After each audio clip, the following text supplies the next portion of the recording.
Good morning class 6। बेटा ये आपका 4th लेक्चर है चैप्टर नंबर 14 का पेज नंबर 147 पर। ठीक है, अभी हम पढ़ेंगे एक्लिप्सिस के बारे में। एक्लिप्स मीन्स जो ग्रहण वगैरह होते हैं ना, उन्हीं को हम बोलते हैं एक्लिप्स।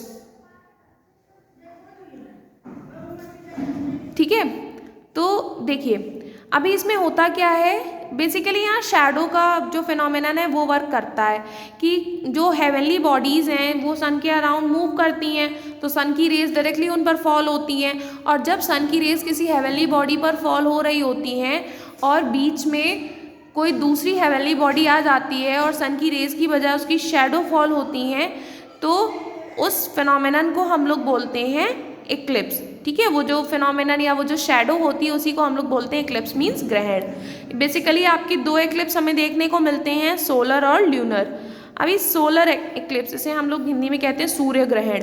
ठीक है, इसमें क्या होता है कि जैसे जो अर्थ है वो सन के अराउंड मूव कर रही है, और कभी कभी क्या होता है कि जो मून है वो सन और अर्थ के बीच में आ जाता है। तो जो सनलाइट फॉल हो रही है उसकी वजह से मून की, क्योंकि सनलाइट के पाथ में अगर कोई ऑब्जेक्ट आएगा तो उसकी शैडो बनेगी, तो यहाँ पर मून आ जाता है तो वो मून की शैडो फॉर्म हो जाती है जो कि अर्थ पर फॉल होती है सनलाइट की बजाय। तो उसी को हम लोग बोलते हैं सोलर एक्लिप्स मीन्स, तभी सोलर एक्लिप्स होता है। ये जनरली न्यू मून डे पर ही होता है।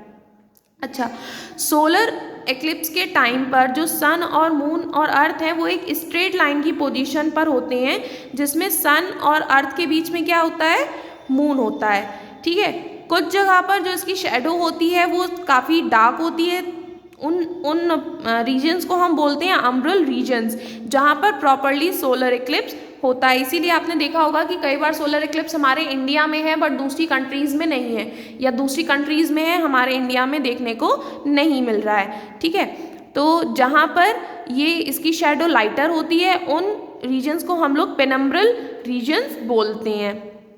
Places on the earth falling in the penumbral region see partial eclipse, और जो ऐसी जगह होती हैं जो पेनम्ब्रल रीजन्स में आती हैं उन्हें थोड़ा थोड़ा एक्लिप्स मीन्स पार्शियल दिखाई देता है। इसमें एक कॉशन हमको दिया गया है, क्या है कि जब सोलर एक्लिप्स है उन्हें हमें अपनी नेकेड आइज से नहीं देखना चाहिए, क्योंकि ये हमारी आइज़ को ख़राब कर सकती हैं, इवन ब्लाइंडनेस भी कॉज कर सकती हैं, बिकॉज इससे बहुत अल्ट्रावायलेट रेज वगैरह आती हैं, इस वजह से बोला जाता है। साइंटिफिक रीज़न है और कुछ भी नहीं है। ठीक है, उसके बाद दूसरा होता है आपका ल्यूनर एक्लिप्स। ल्यूनर एक्लिप्स में क्या होता है कि जब जो अर्थ है वो सन और मून के बीच में आ जाती है, तो जो अर्थ की शैडो है वो मून पर फॉर्म होती है, और वही आपका सोलर एक्लिप्स तब अकर होता है। मतलब तभी ल्यूनर एक्लिप्स होता है, जिसे हम चंद्र ग्रहण कहते हैं। ठीक है, ये कब होता है, जब फुल मून डे होता है। जब फुल मून डे होता है तब हमें ये देखने को मिलता है। Lunar At the time of lunar eclipse, also the sun, earth and moon in a straight line. बेटा लूनर एक्लिप्स के टाइम पर भी जो सन, अर्थ और मून है वो एक स्ट्रेट लाइन में ही होते हैं, बट अब की क्या होता है कि सन और मून के बीच में क्या आ जाती है, अर्थ। सोलर एक्लिप्स के ही तरह से यहाँ पर दो टाइप की शैडो फॉर्म होती हैं।